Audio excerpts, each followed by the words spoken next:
లోకంలో న్యాయానికి అసలే స్థానం లేదు. అందమైన స్త్రీ కనబడితే చాలు వలలో వేసుకునే మగబుద్ధులు ఎన్నెన్నో. ఈ పాడు బుద్ధి ఎందుకో?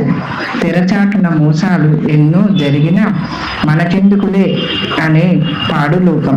అవసరానికి కాళ్ళు అవసరం తీరాక లాగడం.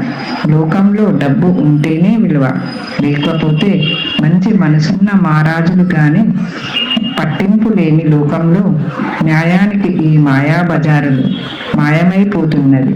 ఈ స్త్రీ లోకానికి మహిళా దినోత్సవ సందర్భంగా ఈ చిన్న కానుక ఈ పాట రూపంలో మీ ముందు తీసుకొచ్చాము.